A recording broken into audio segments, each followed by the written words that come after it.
It is a Wednesday edition of Weather and Ag in Focus. So very much going on all over the countryside.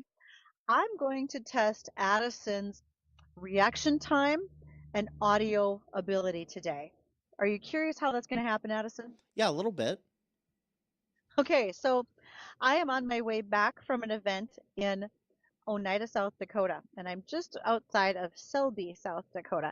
And in order to make the showtime, I did a very quick stop, put on my headphones, and so Highway 83 is right behind me.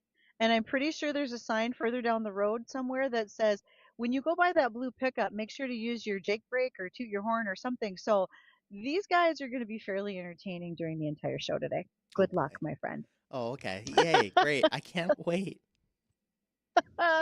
Oh man, I do nothing but bring a little element of chaos to the whole situation. But Addison covers it all for us. I appreciate that. We try. We As try. I as I mentioned, I'm coming back from Oneida, and I was down there for the South Dakota Women's Ag Day, and a great opportunity to visit with a number of ladies from across the state. Thanks for letting me be there. If you're curious what was on their agenda and how things looked, well, I put some pictures on our Facebook page for Weather and Ag in Focus. And if you don't follow us there, we'd love that you would, because it just gives us an opportunity to connect with you in so many other ways, much like the fact that you can be watching our live stream, Facebook, YouTube, Acres TV, and it's brought to us by the kind folks over there at Lighthouse Commodities. Thank you very much for that. Also, if you'd like to just give a call and visit, especially because it is Wednesday weather trivia, Madison and I are going to slide that in during the show today. You can reach us on the JLA Insurance phone line of 701-293-9000, and my email, ag@flagfamily.com. Always open and happy to hear from everyone. And that Wednesday weather trivia is certainly going to be in favor of fishing season, because you may win one of the Darter plastic bait ups. This is a personalized bait system, so you can carry your bait with you to the lake, especially now that the wind is down, the weather is getting better, and you're going to have an opportunity to go fishing and take your Darter Plastics bait up with it if you win Wednesday weather trivia. Now, we should check that forecast. I said the wind is down. Well, I hope it's down a little bit further than where we are in South Dakota. I'm afraid my mileage isn't going to be that great for the rest of the day. So, what do you think is our making hay while the sun shines forecast? Let's find out. Hey guys, we are looking at much cooler weather for today. The humidity levels are down. Now we will see a few showers and thunderstorms popping up as we head into the afternoon. Most of those north and east of the FM area, but it can't rule out a few getting into the FM area. And then some of those could be on the strong side. We'll keep a close eye on that. Temperatures should top out in the low 80s today with a west wind about 15 to 30. Then partly cloudy mid 50s. Free air conditioning from Mother Nature tonight. And then as we head into Thursday, another breezy day. It looks like low to mid 70s. A little bit of rain shower activity possible, but again, don't look for anything widespread. And then it looks like a dry and cooler than normal end of the weekend into the weekend with temperatures in the 70s with the little breezy conditions out of the west, with our next chance of any measurable rain coming in here on Monday and Tuesday of next week. And if you want to know how much rain our area got, and it wasn't much, but some areas did pick up quite a bit, you'll want to check out our Facebook page. I did put an article up there showing exactly how much rain most of the area got. So not a lot of weather in the forecast. It's kind of quieter and cooler, but again, we'll keep an eye on some of those storms as we head into the afternoon. Other things that we definitely want to be keeping an eye on would include what's happening in the headlines these days. We often are concerned about what disease could be affecting us when it comes to our cropping systems, right? We think about, could we have more fusarium in different crops than we have today? What about animal diseases like foot and mouth disease, etc., or African swine fever? Well, biosecurity experts have said that the national security risk tag goes beyond some of those traditional thoughts when it comes to disease.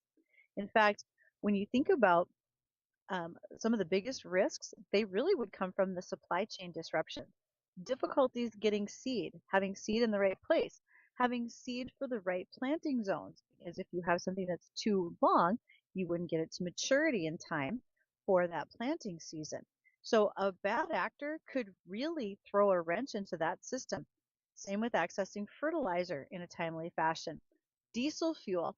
There are areas of the globe, such as Ukraine and Cuba, who are saying that they're concerned about what their harvest will look like because they won't be able to access enough diesel fuel in order to get their crop back in a timely fashion, which means they aren't going to be making any money coming into that crop this year. Other items that are on the headlines, well, one of them is having to do with a young lady over in Minnesota. She is at Dakota, Minnesota, which isn't that just a little ironic? North Dakota, we're talking about Minnesota? No, Dakota, Minnesota. Her name is Shelby Erdman. Shelby, well, her family went ahead and bought an Oliver tractor recently, just an older little vintage tractor. She was using it when it was time to be raking hay because her father had rolled a tree onto his leg and had fractured his pelvis, his femur, and his left leg, and he couldn't walk for 4 months. Young Shelby jumped right in. She knew that things had to get done. She learned to run that Oliver and their skid steer. Then she went looking for a children's book about Oliver tractors. There's a lot out there about John Deere and even Case. If you're familiar with the Johnny Popper series, that's a John Deere tractor book for kids. And so Shelby decided, I can't find one. This seems unusual. And I'm sort of an Oliver fan now. So she decided to write it. At 16 years old, she has self-published Ollie Belongs on the Farm.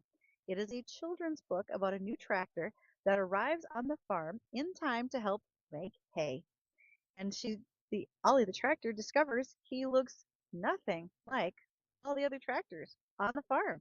And he worries whether the farm family will ever accept him as his own. It's a $12 book, currently available at the gift shop in Dakota, Minnesota, or it'll soon be available on Amazon. And to continue the entrepreneurial spirit, not only did Shelby self-publish this book, she recruited two of her high school classmates to be the illustrators. It's a pretty cute little book. Ollie Belongs on the Farm. Again, it's available just $12, and it should be up on the Barnes & Noble website within a week if it's not there already. I don't know if you have a lot of allegiance to a tractor brand, Addison, but if you'd like, I can look for the Ollie book for you. A tractor brand. If I had to have an allegiance to one, what could I pick? I am a fan of Komatsu's for reasons that will go unlisted. They do strike my fancy. Well, They do tickle my fancy. I'm a fan. and the Komatsus are a great smaller size tractor that are, I think about them in like construction and nurseries, etc. So we should never rule out the fact that they don't always have to be the big bad tractors. Maybe it's one of those really great smaller versions too, like the Komatsus or um, actually Mahindra makes a great tractor, and they're one of the largest tractor companies in the world. So there you go.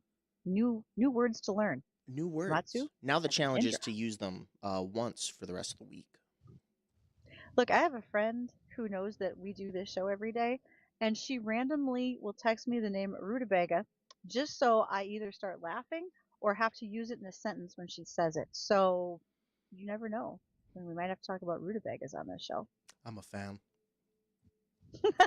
All right, well, we're going to see where all of that leads us. We are going to be ready and talk with Max Steffes. He is with the Steffes Group. We're going to join him in just a moment.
Thanks so much for joining us for our On the Auction Block segment with Max Steffes, part of the Steffes Group today.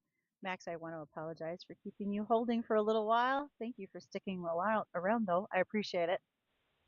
No, no worries. I think I was supposed to be in studio today, so I think that's on me. But here we are, Bridgette. We're talking. That's what we wanted to do, right? Don't worry, I'm down in South Dakota, and I'm actually parked kind of in the middle of a lot of pasture land, which raises the question, are you seeing a rise in pasture values at auction these days, what with changes in beef prices, etc.? Yeah, we really are, and that's a good question. So, we always talk about the three leading indicators: commodity prices, interest rates, and yields. And of course, with pasture land, the beef prices would be the big leading indicator there. And if you're in the business, you know that it's been pretty good, a long time coming too for those cattle ranchers, and they deserve every penny that they're getting and earning. But it's definitely increased the value of pasture land. I would tell you that up until a few years ago, you could buy pasture land with decent fence, for that $1,000 to $1,500 an acre, depending on what location of the state you're in. Now it's pretty much impossible to touch anything statewide under $2,000 an acre and on up from there, depending on your locale and how close you are to some of that oil money. If you're out west, that really influences the pasture market too out there. I really have to ask, when we talk about cropland, I understand production values and what helps to make an estimate of what that land may go for, or reasons why people are bidding on it, and highlights that you want to use to tell folks that this is why this land is worth X amount of dollars. How do you do that in pasture? You don't necessarily have a productivity rating. I heard you mention good fence. I would imagine water access is important, but what are some of the criteria you look for in pasture? The same thing that the ranchers are looking for: good fence, good water, good access, good grass. If you have any natural breaks that provide cover for the cattle, that's a plus too. So natural topography, maybe even some trees, things like that, or what make a pasture tract more desirable. But I would say if you're going to point to two things, it would be fence and water. Water access is a big deal, whether it's a dugout or occasionally we'll have a well that has pipe underground that services Euclid tanks all over the property. So that's obviously a big added value when you can add that infrastructure and get water to various parts of the pasture. And then cross fencing and cell grazing is a big deal nowadays, and being able to move the cattle around and manage your grass. Of course, that's a big deal. Lately, man, the pasture conditions we're busy documenting and preparing marketing pictures from Tulare, South Dakota to McKenzie County, North Dakota, and through the grass conditions are good to excellent. And some of these properties are really picturing nicely with nice lush grass. So those are make for some really nice fancy pictures on the brochures, Bridgette. Hey, we not only eat with our eyes, we shop with our eyes, and if it looks good, we might want to buy that from Steffes Group. Yeah, and you know Now, what too, Bridgette? It's the difference between farmers and ranchers is that ranchers will travel, and I'll use our family as an example. We of course, Grandpa Bob lived in Arthur, North Dakota, and we had pasture out in Valley City, which was 3.5-hour drive if you were in road gear with the 40/20, and that was nothing. So those cattle guys, they'll travel far and wide, and it's nothing to travel 2-3 hours for some good grass.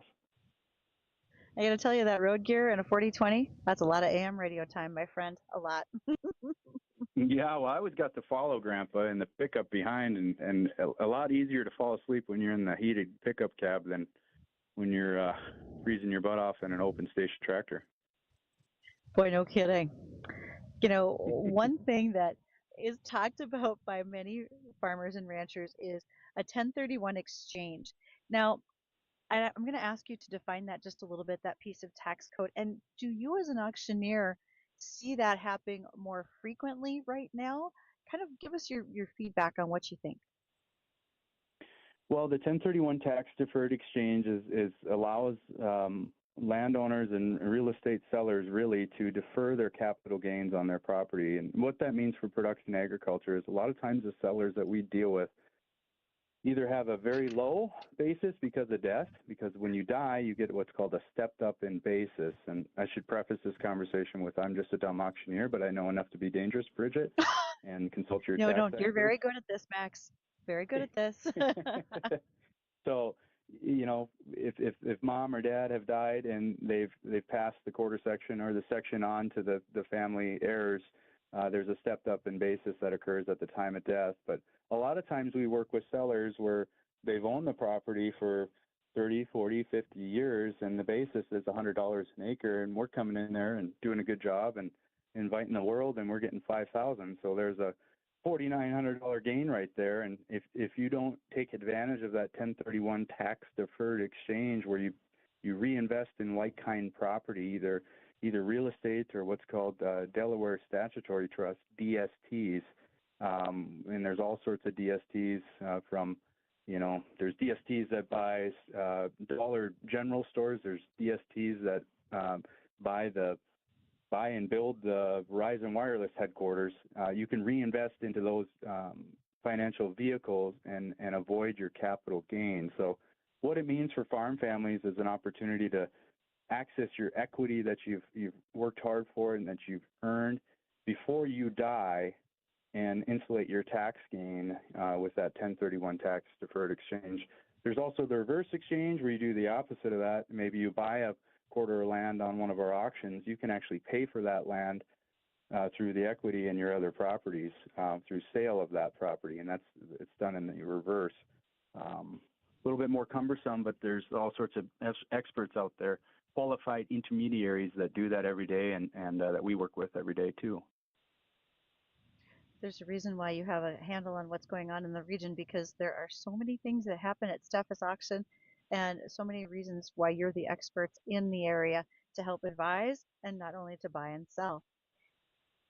One of the biggest Exactly. areas that a huge area I get questions about is, will data center projects increase or decrease what we see for cropland values? And I think it may vary. Maybe some of these county-wide moratoriums that are going on will be impactful. Are you seeing any changes at your level as an auctioneer, Max? Yeah, and my perspective there is that it's creating a whole new layer of buyers, and a lot of times these data centers are going into regions of the state where the land isn't for sale. But all of a sudden, when these data center companies, be it Applied Digital or whatever, they've got all sorts of resources from a financial perspective. And hey, the land's not for sale, but how does $25,000 an acre sound? And all of a sudden, the land's for sale. So money talks, right? And that's of course those people are just like a lot of you listeners. They're farm families and landowners that value land above all else. So a lot of those sellers will take advantage of that 31 tax deferred exchange and re-enter the land market, whether it's in Bismarck or Fargo or anywhere in between. They want to reinvest in property that they believe in. And so, yeah, I would tell you that it is going to regionally and nationally, frankly, create a new layer of buyers and unleash some equity. A lot of these farm families are what I like to say land rich and cash poor, and all of a sudden they're getting big checks and of course, they don't want to pay Uncle Sam. We all know about that, which I can't blame them, and they want to go ahead and buy some more farmland. Max, you make a great point, and I really appreciate you being able to answer that. I mean, I know we've talked about it before, but it's a continuing question on the minds of people out there listening. And again, thank you for being the expert in what's happening with land values in the region. You bet. One of the last highlights is the fact that Steffes Group has an upcoming retirement auction at Regan, North Dakota. This is the Sealy Farms Retirement. It will be a live on-site auction Wednesday, June 17th. Starts at 9 a.m. Yeah. Pretty sure folks can We're looking shop in person or online, right? Oh, you better come out to the auction, though. We don't get to do them very much anymore. Bridgette, we did 625 auctions in 24 states and 2 provinces last year, and I think less than 10 were live. So I don't want to say it's becoming a novelty, but you should really come out next week, and I'll be out there. Scott will be out there. Brad will be out there. Shoot, half the company's going to be there. We'll have lunch. Hopefully there's a big turnout, and it is a big auction sale. We're talking high test, late model John Deere equipment, everything from 2023 to I think there's even a 2025 sprayer on the auction sale. So you want to take a look at the list at steffisgroup.com right now. Of course, you can't make it. I'll be disappointed, but you can always bid online. So take a look at the lot listing. I believe that's up on our website at steffisgroup.com as we speak. Oh, don't you worry. I've been looking. So, Max, thank you for being here for On the Auction Block. So much appreciated. That was Max Steffes. He's with the Steffes Group. Go look for that auction. Again, that's going to be on Wednesday, June 17th. And stick around. Our next discussion is with Dr. Christopher Byrd from NDSU. He's in the Animal Science Department. We're going to talk about the new hog barn.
There were storms last night, and you don't want it to be a cybersecurity storm. So you better make sure to get on over to techsupport.farm, check out that fence check assessment, because if the cattle get out, it's bad. But if your assessment comes back badly and you haven't fixed the holes in your security fence, that's going to be on you. So check out techsupport.farm, look for the fence check assessment. Monday, don't forget to stop by the station from 11 to 1. We are going to be celebrating America's 250 on Flag Day. The national anthem is going to be sung at 11 a.m. by Caitlin Benson. Food trucks will include Detroit Deli, Top Dog Hot Dogs, Penny's Eatery, and the new Breadsmith ice cream truck. Here to celebrate. June is Dairy Month. All this is made possible by the Fargo Moorhead Honor Guard, Star Fireworks, the Flagpole Guy, Precision Concrete Cutters from Ramjack North, Jet Black Industries, West Funeral Home, Corwin Subaru, Town and Country Oil, Homemakers Villa, Went Custom Cabinets, Welton's Tire Service, Thunder Road, the FMWF Chamber and Military Affairs Committee, and here, all of us at WDAY and the flag, especially in the fact that every 15 minutes we're giving away prizes. The first 100 veterans, military, and law enforcement get a gift card from Star Fireworks. There will also be amusement passes handed out from Thunder Road. So get on in here on Monday. You're going to want to be here at 11. Okay, it's also National Iced Tea Day, by the way. I did my part in carrying a 6-pack in the back of iced tea, you guys. Very funny. Speaking of great people and guests, we have with us today Dr. Christopher Byrd. He is with the Animal Science Department at NDSU. I just got to say, wasn't it a prerequisite that if you're in animal science, your name had to be Dr. Byrd? Yeah, I think it worked out pretty nicely. Yeah, I get that quite It often. really And did. and I usually get the how did you end up working with pigs? But a lot of people don't know that I actually worked with poultry too. So I have that in my background. Okay, are there consistent parallels between poultry and hogs? Both monogastrics, I suppose, from a nutrition perspective. However, I wouldn't claim to be an expert in nutrition, that's for sure. A lot of the stuff that I research here at NDSU, you have similar challenges in both production systems. And so in terms of the research that we do and the teaching we do, trying to find solutions to some of those challenges, there are some similarities, that's for sure. And both raised in confinement operations, which leads us to the fact that Yes. NDSU got a new swine barn, brand new, spit shiny. Have the hogs rolled in to take in occupancy yet? Not yet. Yeah, so I'm on a little bit of a celebratory tour here, trying to get the word out about we've got a new 600 head grow finish expansion at our existing NDSU swine barn. And the pigs are scheduled to move in July. So we haven't quite gotten there yet, but we will soon. This coming Friday, we're having a field day to bring out individuals from the community, some donors as well that contributed to the project. And so they'll kind of get a first look at what the new facility looks like, and then we'll move towards moving the pigs in about a month or so. North Dakota is not really known as a high production area for hogs. So a new swine barn. Tell me more about that investment and what that does for our future of hog production here. Sure. Yeah, you're right. We don't have, when you compare North Dakota with, Iowa, Minnesota, even South Dakota, we don't have relatively the same number of pigs. At any one time, we have right around 140,000, 150,000 pigs, which kind of puts us right smack dab in the middle in terms of swine production nationally. However, if you look at, I think, the excitement for potential for growth here. So there are a lot of benefits in North Dakota that lend itself towards a future in swine production, future growth. Those things include the fact that we produce a lot of corn and soybeans here. We've got a couple of soybean crush plants that produce soybean meal. All of those, lots of corn and soybean in those diets. And of course, since we don't have as many pigs as neighboring states, there's a major benefit of reduced disease risk, so higher health herd status as well, that I think is pretty attractive for people. So depending on if you're, a large hog production company. They have their own interests for those reasons, but also, you've got producers that may be looking to diversify their operations, utilizing some of the byproducts from swine production on their own fields in the case of manure. So lots of exciting things that North Dakota has going for it. We were really excited to have contributors. We had the North Dakota Corn Utilization Council, the North Dakota Soybean Council, the North Dakota Farmers Union that were really great and provided the funding for this project. So we're grateful to them. When you talk about our feedstuffs here, we are a veritable buffet for livestock operations in North Dakota. And Yep. briefly, before we go to the pictures that you shared of the hog barn on our live stream for people to see, I wanted to touch on biosecurity because you did make mention of Yeah. that. Is there a requisite distance that you should have between barns? I mean, because we don't have a lot, that makes it a great landscape here in the state for more barns. Mm-hmm. But what do you recommend as an expert with hogs? In terms of, it's going to depend on kind of the phase of production. So if you look at commercial swine production, a lot of times, and this is different, I should mention, this is different from what we have at NDSU. So at NDSU, our facility is a farrow to finish facility. We have all phases of production underneath basically a single roof. And our reason for that is because we have students coming in.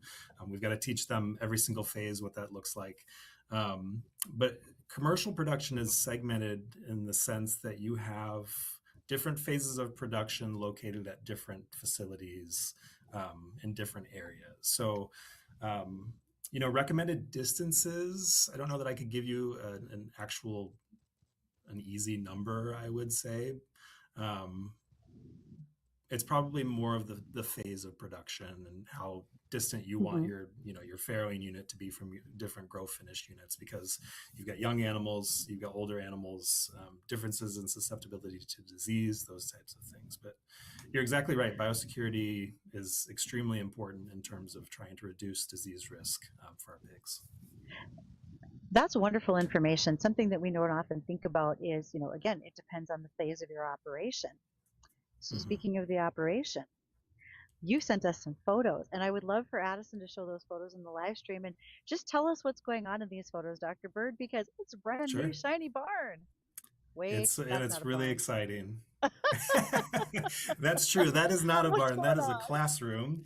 Yep. And so, of course, we're consistently trying to meet our land grant mission of teaching in the classroom, conducting relevant applied research for stakeholders and citizens of North Dakota, and then providing that extension programming also for the citizens of North Dakota. So as part of this expansion, we included a brand new classroom. So this classroom allows us to seat about 40 to 50 students at any one time. And that can be traditional undergraduate courses where, I teach freshmen all the way up to seniors and graduate students. We can bring them in for hands-on laboratories for their classes so they can actually work with the animals. But oftentimes, when you have students coming in, they have no background on swine production whatsoever. And so it often helps to start in the classroom, provide a little background information, and then move into the facility itself. So this is a photo of one of two of the new grow finish rooms in the expansion. So our grow finish expansion is going to allow us to house 600 additional grow finish pigs in our current facility.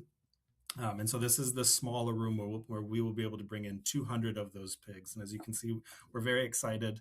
Our existing barn does have some grow finish space, but it was built in 1983. So in terms of being able to provide students, yeah, exactly. It's been a while. It's a long time coming. But our ability to provide students with, a modern facility so that they can see what that looks like, have an understanding of the different equipment, the way that we raise animals in those modern facilities, I think is going to be really great. And we've got one more to show there. There it is. Yep. So that's the larger one. So same deal there. You've got some pens placed throughout the room. Each of those pens will hold about 25 pigs, grow finish pigs. They'll come in at about 60 pounds or so, and then stay in those pens until they're 280, 290 pounds before they go to market. So we're really excited.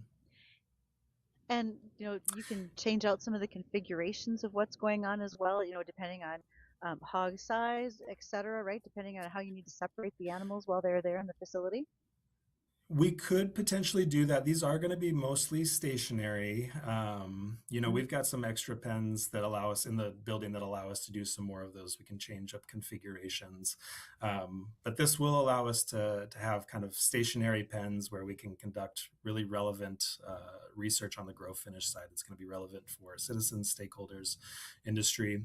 And this photo that's being shown here, I know that this is just a hallway. I'm really excited about this hallway here because the hallway all the way down, you can see you've got those nice big windows that look into the room. So we can bring in individuals that, aren't working there. We can bring in students and we can bring in stakeholders and citizens, and they can walk down the hallway, look into the rooms and see what's going on without having to actually go into the room. So again, another one of those biosecurity measures, but it allows for individuals to see what hog production looks like. But that makes a huge difference. We're in a region where are considered very agricultural, but yet there are a lot of folks that have never been in a production facility like that, Right. or even just around hogs. So, Yes. do you encourage the public? And if people did want to come in to see the facility, are there some biosecurity measures they should be aware of? Yes, there are. Yeah, we always encourage, if you maybe have a group of individuals that want to tour our facility. One, we've got managers at each of our animal units that you should contact.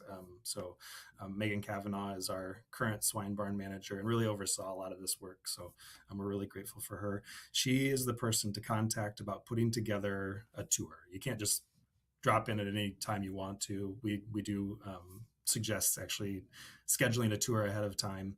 And then there are a few biosecurity measures in place, not quite as strict as what you would see on a commercial farm. So most commercial farms are shower in, shower out facilities.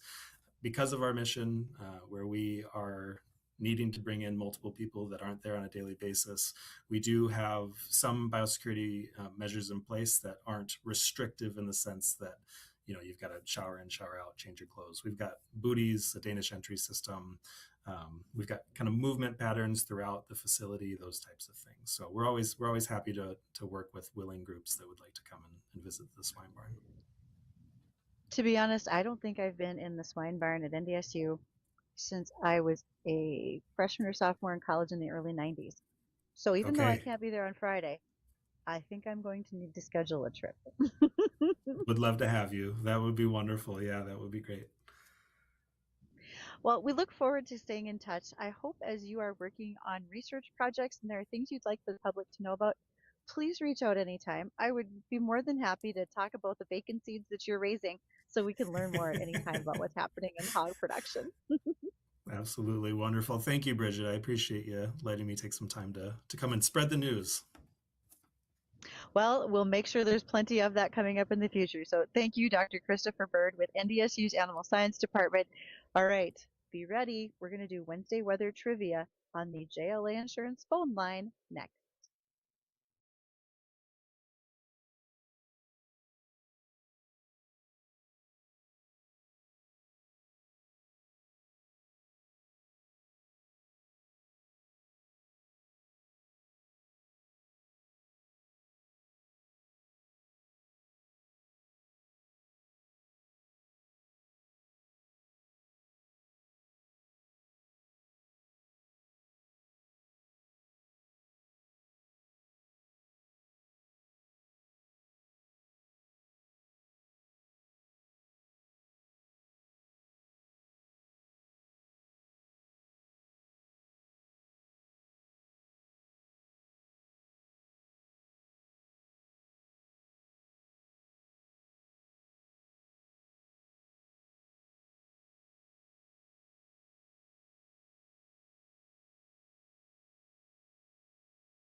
And it is time to do Wednesday weather trivia here on Weather and Ag in Focus. Thanks for joining me, Ag Director Bridgette Readel.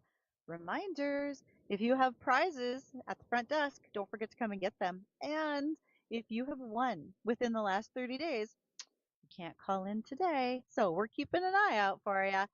All right. Using the JLA insurance phone line of 701-293-9000, you can reach me with the correct answer to my question, and you would earn a Darter Plastics bait up. Again, if you're a fisherman, this is an awesome little item because you don't get your hands all blech when you got to reach in for the fresh minnows. You get to do this with a little net, well, more like a little screen. It's so perfect. You're just going to have to see it to believe it. Okay, Wednesday weather trivia, JLA insurance phone line, 701-293-9000. Here is the question, and considering I was riding out last night's storm here in South Dakota where holy lightning, saw some funnel clouds, etc. But later we saw a rainbow. A rainbow can only occur when the sun is blank degrees or less above the horizon. What might that answer be? Addison is going to be so kind as to take your calls, 701-293-9000, so we can find our winner. Again, that question is, a rainbow can only occur when the sun is blank degrees or less above the horizon. So we're going to see who our winner might be. But meanwhile, I also want to share a little tidbit of information. Some of you are really into cars, maybe not as much as the rest of us are into tractors, but in the car world, a name that stands out is actually Fiat. Fiat had a tractor, the 980. That was built in the early 1980s, but they didn't bring it into North America using the Fiat name. In fact, they used Heston. Heston was a name that was traditionally associated with baling equipment, haying, etc. But Fiat has a tractor history way more than you would expect. They've been doing tractor development since before World War I. And when Fiat started building crawlers, that became a major chunk of their identity over in Europe. Well, that that Heston 980 came out, and it was pretty interesting.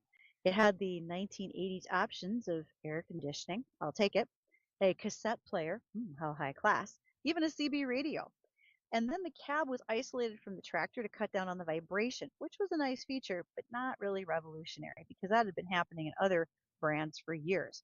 But what was a lot cooler was that cab on that Heston tractor, which came from Fiat, was styled by Pininfarina, which was the design house that was building Ferraris. So there you go.